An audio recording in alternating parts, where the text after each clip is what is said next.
ನಮಸ್ಕಾರ ಎಲ್ರಿಗೂ. ನಾವು ಇಡೀ ಫ್ಯಾಮಿಲಿ ಸಮೇತ ಪ್ರಯಾಗ್ರಾಜ್ಗೆ ಹೋಗೋಣ ಅಂತ ಪ್ಲ್ಯಾನ್ ಮಾಡ್ಕೊಂಡಿದ್ದು. ಆ್ಯಕ್ಚುಲಿ ಪ್ಲ್ಯಾನ್ ಏನಲ್ಲ, ಸಡನ್ ಪ್ಲ್ಯಾನ್ ಇದು. ಏನೋ ಹೋಗಬೇಕು ಅಂತ ಏನಾದರೂ ನಮ್ಮ ಹಣೆ ಬರದಲ್ಲೋ ನಮ್ಮ ಋಣದಲ್ಲೋ ಏನೋ ಇತ್ತು ಅನ್ಸುತ್ತೆ. ಅದಕ್ಕೆ ನಾವೆಲ್ಲ ಒಂದೇ ದಿವಸ ಪ್ಲ್ಯಾನ್ ಮಾಡಿ ಒಂದೇ ದಿವಸ ಎಲ್ಲ ರೆಡಿಯಾಗಿ ಹೋಗ್ತಾಯಿದ್ದೀವಿ. ಆನ್ ದ ವೇ ನಮಗೆ ನಾವು ಬಾನೆಟೆಲ್ಲ ಓಪನ್ ಮಾಡಿ ಇಟ್ಟಿರ್ತಾಯಿದ್ವಿ. ಸೊ ಸ್ವಲ್ಪ ಕೂಲ್ ಡೌನ್ ಆಗಲಿ ಅಂತ ಕಂಟಿನ್ಯೂಸ್ ಒಂದು 1000 ಹತ್ತಿರ ಒಂದು 800 ಕಿಲೋಮೀಟರ್ಸ್ ಗಂಟ ಹೊಡ್ಕೊಂಬಂದ್ಬಿಟ್ಟಿದ್ವಿ. ಸೊ ಗಾಡಿ ಕೂಲ್ ಆಗಲಿ ಅಂತ ಬಾನೆಟ್ ಬೇರೆ ಓಪನ್ ಮಾಡಿ ಇಟ್ಟಿದ್ವಿ. ಹಂಗೆ ಹೋಗ್ತಾ ಜಬ್ಬಲ್ಪುರ್ ಕಡೆ ರೀಚ್ ಆಗ್ತಿದ್ವಿ. ಕತ್ಲಾಗಿತ್ತು. ಸೊ ಅಗೇನ್ ಬ್ಯಾಕ್ ಟು ನಮ್ಮ ಗ್ಯಾಸು ಸ್ಟವ್, ನಮ್ಮ ಮಿನಿ ಕಿಚನ್ ಓಪನ್ ಮಾಡಿ ಟಾರ್ಪಲ್ ನಾವೇ ತೊಗೊಂಡೋಗಿದ್ವಿ. ಸೊ ಅದನ್ನೆಲ್ಲ ಹಾಸ್ಕೊಂಡು ಕ್ಲೀನಕ್ಕೆ ನಾವು ಇವಾಗ ಮುದ್ದೆ ರೆಡಿ ಮಾಡ್ತಾಯಿದ್ವಿ. ಇಲ್ಲಿ ಹೇಗೆ 7:30 ಸ್ಟಾರ್ಟ್ ಮಾಡಿ 11 ಗಂಟೆಗೆ ರೀಚ್ ಆಗಿದ್ದೀವಿ. ಇಲ್ಲಿ ನಮ್ಮ ಕಾರ್ನ ನಿಲ್ಲಿಸಿ 7 ಕಿಲೋಮೀಟರ್ ನಾವು ಅವ್ರ ಆಟೋದಲ್ಲೇ ಹೋಗಬೇಕು. ಅದೇನು ಮ್ಯಾಂಡೇಟ್ರಿ ಅಲ್ಲ, ಬಟ್ ಆದರೂ ಹೋಗ್ಬೋದು. ನಮ್ಮ ಕಾರೇ ತೊಗೊಂಡು, ಬಟ್ ನಾವು ಒಂಚೂರು ಮಾರಿದ್ರಿಂದ ಅವ್ರ ಕಾರಲ್ಲೇ ಹೋಗ್ಬೇಕಾಗಿ ಅವ್ರ ಆಟೋದಲ್ಲೇ ಹೋಗಬೇಕಾಗಿತ್ತು. ಇರಲಿ, ಬಟ್ ನಿಮ್ಮ ಕಾರ್ನೂ ಕೂಡ ನೀವು ಸಂಗಮದ ಗಂಟೆ ತೊಗೊಂಡು ಹೋಗ್ಬೋದು. ಬಟ್ ಆದರೆ ನಿಮ್ಮ ಜವಾಬ್ದಾರಿ. ಪಾರ್ಕಿಂಗ್ ಇಲ್ಲ, ಅಲ್ಲೆಲ್ಲ ಪಾರ್ಕಿಂಗ್ ವ್ಯವಸ್ಥೆಗಳಿರಲ್ಲ. ಅವ್ಯವಸ್ಥೆ ಆದರೆ ಅದು ನಿಮ್ಮ ಮೇಲೆ ಬಿಟ್ಟಿದ್ದು. ಬಟ್ ಅವ್ರ ಆಟೋದಲ್ಲಿ ಪರ್ ಹೆಡ್ ನಾವು 100 ರೂಪಾಯಿ ಕೊಟ್ವಿ. ಬಟ್ ಇನ್ನೂ ಕಡಿಮೆಗೆ ಬಾರ್ಗೇನ್ ಮಾಡಿದರೆ ಆಗಿರೋದು. ಬಟ್ 100 ರೂಪಾಯಿ. ಬಟ್ ಸ್ಟಾರ್ಟಿಂಗ್ 500 ರೂಪಾಯಿಂದ ಸ್ಟಾರ್ಟ್ ಮಾಡ್ತಾರೆ. ಬಟ್ ಇರಲಿ, ಫೈನಲಿ ಬಂದ್ವಿ. ಬರೋ ಸಂಗಮದ ಹತ್ರ ನಮ್ಮ ಆಟೋದ್ರು ಬಿಟ್ಟು ಹೋದರು. ಆದರೆ ಇಲ್ಲಿ ಸಂಗಮ ನಮ್ಮ ಪಕ್ಕದಲ್ಲೇ ಏನಿಲ್ಲ. ಇಲ್ಲಿ ಬೈ ವಾಕ್ ನಾವು ಹತ್ತತ್ರ 3 ಕಿಲೋಮೀಟರ್ ನಡ್ಕೊಂಡು ಹೋಗ್ತಾ ಇರಬೇಕು. ಇಲ್ಲಿ ನೋಡೋದಕ್ಕೆ ನಿಮಗೆ ಇಲ್ಲಿ ಈ ಸೈಡ್ ಕಡಿಮೆ ಜನ ಇರ್ಬೋದು, ಇನ್ನೂ ಎಂಟ್ರೆನ್ಸ್ ಇದು. ಬಟ್ ಇನ್ನೂ ಒಳಗಡೆ ಹೋಗ್ತಾ ತುಂಬ ಜನ ಇದ್ದಾರೆ. ಬಟ್ ನಾವು ಬೇರೆ ಏನಂತೀರ, ಒಂದು ದೊಡ್ಡ ಪೀಕ್ ಡೇಸಲ್ಲಿ ಬಂದಿದ್ರಿ, ಪೂರ್ಣಿಮಾ ಅನ್ನೋ ಟೈಮಲ್ಲಿ. ಇರಲಿ, ಏನು ಜನ ಗುರು ಇಲ್ಲಿ. ಏನು ಒಂದಕ್ಕೆ ಕಳಿಸಿದ್ರೆ ಅದು ನೆಲಕ್ಕೆ ಟಚ್ ಆಗುತ್ತೋ ಗೊತ್ತಿಲ್ಲ, ಅಷ್ಟು ಜನ ಸಂಗಮದಲ್ಲಿ ಜನ ಇರ್ತಾರೆ ಅಂತ ಗೊತ್ತಿತ್ತು. ಆದರೆ ಬೆಳಗ್ಗೆ 12 ಗಂಟೆಗೆ ಇಷ್ಟೊಂದು ಜನ ಇರ್ತಾರೆ. ಮಧ್ಯಾಹ್ನ 12 ಗಂಟೆಗೆ ಇಷ್ಟು ಜನ ಇರ್ತಾರೆ ಅಂತ ನಾನು ಎಕ್ಸ್ಪೆಕ್ಟ್ ಕೂಡ ಮಾಡಿರಲಿಲ್ಲ. ಅಷ್ಟು ಜನ ಗುರು ಇಲ್ಲಿ. ಈ ಕಡೆ ನೋಡು ಜನ, ಆ ಕಡೆ ನೋಡು ಜನ, ಎಲ್ಲ ಕಡೆ ಜನ.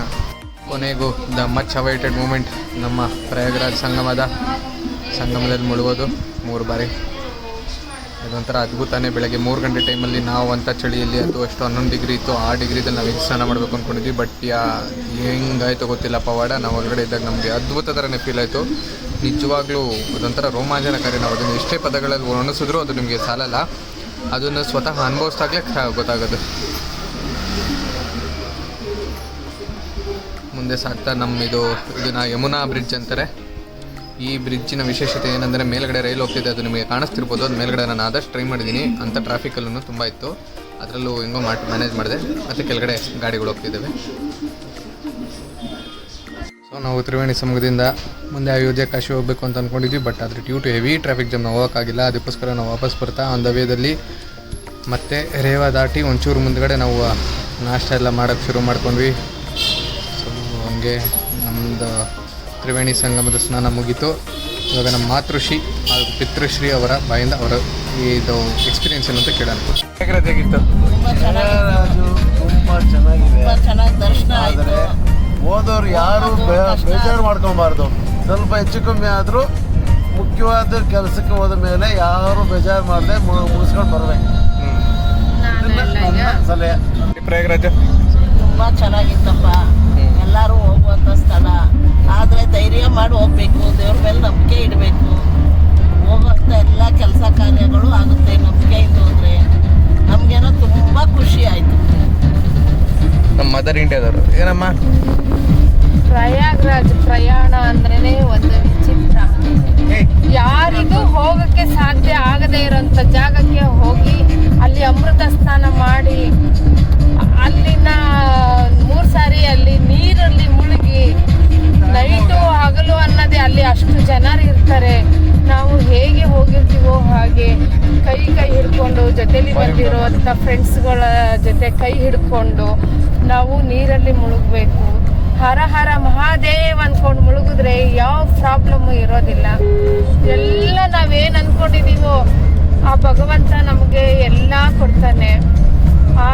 ಆಯುಸ್ಸು, ಆರೋಗ್ಯ, ಐಶ್ವರ್ಯ, ಅಂತಸ್ತು ಎಲ್ಲ ನಮಗೆ ಸಿಗತ್ತೆ. ಮೊದಲನೇದಾಗಿ ಹೇಳಬೇಕು ಅಂದರೆ ನಮಗೆ ಒಳ್ಳೆ ನೆಮ್ಮದಿ ಇರುತ್ತೆ. ಆ ಭಗವಂತನ ಮೇಲೆ ನಂಬಿಕೆ ಇಡಬೇಕು. ಇದ್ದಾರೆ ಭಗವಂತ ಅಂತ. ಅಲ್ಲಿ ಬಂದಿರತಕ್ಕಂಥ ಜನರನ್ನ ನೋಡೋದೇ ಒಂದು ಭಾಗ್ಯ. ಅಷ್ಟು ಜನರು, ಕೋಟಿ ಜನರು ಬಂದಿರ್ತಾರೆ. ನಾವು ಅಲ್ಲಿಂದ ತಪ್ಪಿಸ್ಕೊಂಡು ನಾವು ಹೋದಾಗ ಅಷ್ಟು ಜನರಿದ್ರು. ನಾವು ಹೋಗಿದ್ದು ವೀಕೆಂಡ್ ಆಗಿದ್ದರಿಂದ ತುಂಬಾನೇ ಜನರು ಬಂದಿದ್ರು.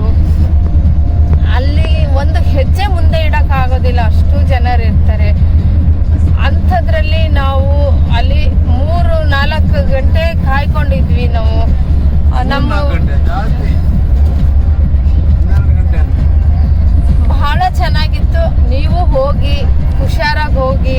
ಇನ್ನೇನು 26ನೇ ತಾರೀಕು ಬರ್ತಾ ಇದೆ, ಎಂಡ್ ಆಗ್ತಾ ಇದೆ. ಪುಣ್ಯ ಸ್ನಾನ ಮಾಡ್ಕೊಳ್ಳಿ. ಕಷ್ಟ ಅಂತ ಯಾವತ್ತೂ ಅನ್ಕೋಬೇಡಿ. ನಾವು ಕಷ್ಟ ಅಂದರೆ ಅದು ಕಷ್ಟ ಆಗೇ ಇರುತ್ತೆ. ನಾವು ಒಳ್ಳೆ ಮನಸ್ಸಿಂದ ತಯಾರಾಗಿ ಅಂದರೆ ಊಟ ತಿಂಡಿಗೆಲ್ಲ ಸ್ವಲ್ಪ ಪ್ರಿಪೇರ್ ಮಾಡ್ಕೊಂಡು ಹೋಗಿ. ಯಾಕಂದರೆ ಅಲ್ಲಿ ಸ್ವಲ್ಪ ಸೌತ್ ಕಡೆ ಸಿಗೋವಂಥದ್ದು ಏನು ಸಿಗೋದಿಲ್ಲ. ಹಾಗಾಗಿ ನೀವು 1 ದಿವಸ 2 ದಿವಸಕ್ಕೆ ಸ್ವಲ್ಪ ಊಟ ತಿಂಡಿಗಳು ಏನು ಬೇಕೋ ಆ ಥರ ಮಾಡ್ಕೊಂಡು ಹೋಗಿ. ನಿಮಗೆ ಈಸಿ ಆಗುತ್ತೆ, ಯಾವುದೂ ಕಷ್ಟ ಆಗೋದೇ ಇಲ್ಲ ಅಂತ ಹೇಳ್ತಾ ನಾನು ನನ್ನ ಅನಿಸಿಕೆ ನಾನು ಹೇಳ್ತಾ ಇದ್ದೀನಿ. ನಾವು ಜೈ ಹರ ಹರ ಮಹಾದೇವ್. ಸೊ ಇದಿಷ್ಟು ನಮ್ಮ ಪ್ರಯಾಗ್ರಾಜ್ನ ಜರ್ನಿ ವಿಡಿಯೋ. ಆದಷ್ಟು ಎಲ್ಲ ಕಡೆ ಕವರ್ ಮಾಡೋಕ್ಕಾಗಿಲ್ಲ ಅಂದರೂ ಎಷ್ಟಾಗುತ್ತೋ ಅಷ್ಟು ಕವರ್ ಮಾಡಿದ್ದೀನಿ.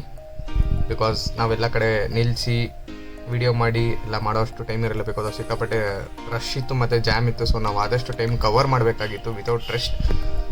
ನಾವು ಕಾರಲ್ಲಿ ಹೋಗಿದ್ರಿಂದ. ಸೊ ಅದಕ್ಕೋಸ್ಕರ ಆದಷ್ಟು ಎಲ್ಲ ಕಡೆ ಕವರ್ ಮಾಡೋಕ್ಕೆ ಟ್ರೈ ಮಾಡಿದ್ದೀವಿ. ಯಾರಾದರೂ ಕುಂಭಮೇಳಕ್ಕೆ ಹೋಗಬೇಕು ಅಂತ ಅಂದ್ಕೊಂಡಿದ್ರು ದಯವಿಟ್ಟು ನಿಮ್ಮ 100% ಎಫರ್ಟ್ ಹಾಕ್ಬಿಟ್ಟು ಒಂದ್ಸಲ ಹೋಗ್ಬಿಟ್ಟು ಬನ್ನಿ, ಫ್ಯಾಮಿಲಿ ಸಮೇತ ಹೋಗ್ಬಿಟ್ಟು ಬನ್ನಿ. ಬಿಕಾಸ್ ಈ ಸಲ ಮಿಸ್ ಮಾಡ್ಕೊಂಡ್ರೆ ಸಿಗೋದು ಇನ್ನು ಮತ್ತೆ 144 ವರ್ಷಕ್ಕೊಂದ್ಸಲ. ಸೊ ಆದಷ್ಟು ಪ್ರಯತ್ನ ಪಡಿ. ಹರ ಹರ ಮಹಾದೇವ್. ಎಲ್ರಿಗೂ ಒಳ್ಳೆಯದಾಗಲಿ.